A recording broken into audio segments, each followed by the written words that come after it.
Striker Erling Haaland's involvement in the 2022 FIFA World Cup ended on a November evening in 2021, 1 year before the tournament kicked off.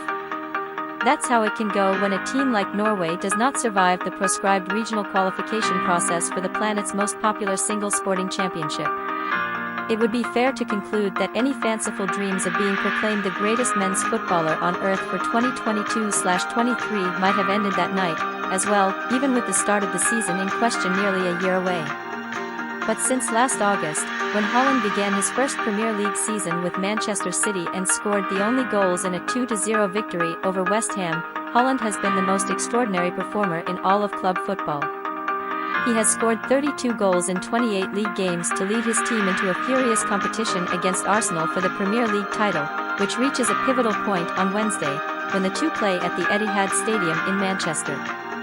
If City can earn a result and then see out the title, it would be the club's fifth championship in the past 6 seasons.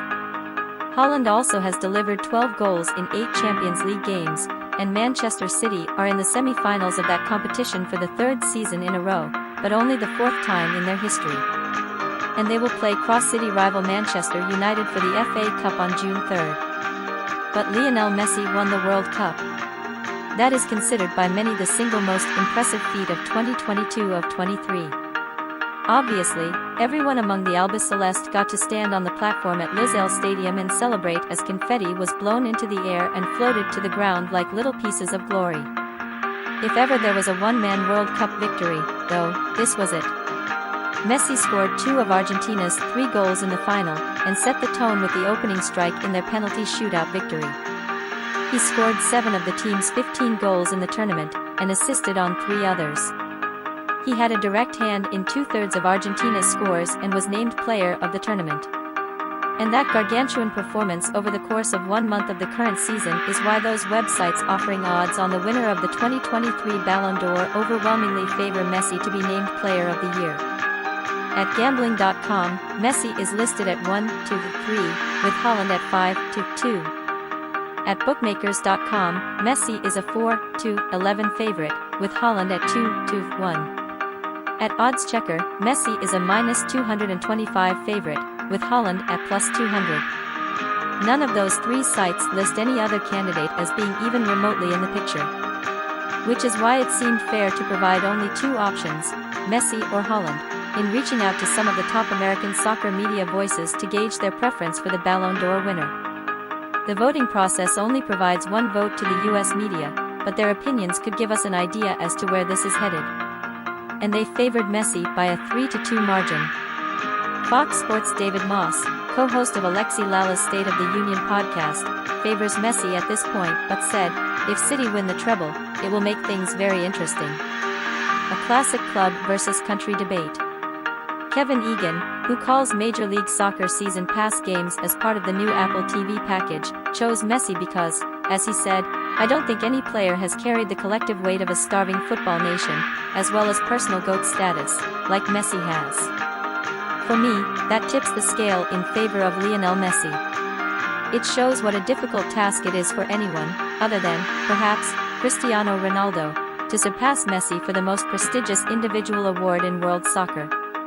In 2018-19, Virgil van Dijk led a rejuvenated Liverpool side to victory in the UEFA Champions League, the biggest club competition in the game, which included a massive semi-final comeback victory over Messi's FC Barcelona squad. With Van Dijk providing a mountainous presence in the center of defense, Liverpool shut out Barca in the second leg of that semi-final, as well as Tottenham in the final. In 7 knockout stage games, the Reds rung up 4 shutouts. In 38 Premier League games, they allowed a league-low 22 goals against. ESPN analyst Steve Nichols said at the time he believed the award should go to who's made the biggest difference in their team. Because of that reason, Virgil van Dijk should have won it. It went to Messi, though. It was similar in 2020-21, when Robert Lewandowski scored 48 goals in all competitions for Bayern Munich, winners of the FIFA Club World Cup and Bundesliga. Barca finished 3rd in La Liga and won only Spain's Copa del Rey, but Messi did score 4 goals in 7 games to lead Argentina to the Copa America title. Messi won that one, too. That's what Haaland is up against, history. This includes Messi's historical greatness, the historic importance of the World Cup and, indeed, Messi's history-making performance in Qatar.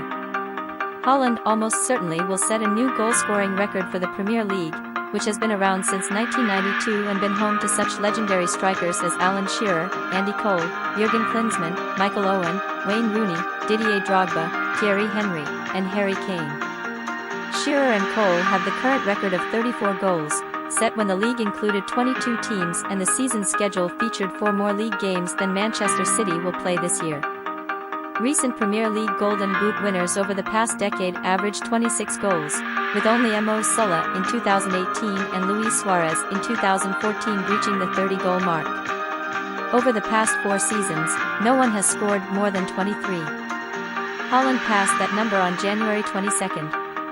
That's why Max Bretos, the voice of reigning MLS champions LAFC, chose Haaland and said, "I really hope this is no contest in the eyes of the voters." And why Nate Bucati, who also calls games for MLS Season Pass, picked Haaland, declaring, "He's the best player in the world right now. This is an individual award, not a team accomplishment award." Brian Strauss of Sports Illustrated did qualify his vote for Messi by saying he'd, think about it, were Haaland and Man City to end up with the treble, winning the Premier League, Champions League and FA Cup, something that only has happened once, when Manchester United pulled it off with a miraculous comeback to beat Bayern Munich in the 1999 Champions League final. If the vote for the Ballon d'Or is to be truly a close call, there seems little doubt Haaland will need more than one team to trophy to have a shot at that one big individual award. Thank you for watching.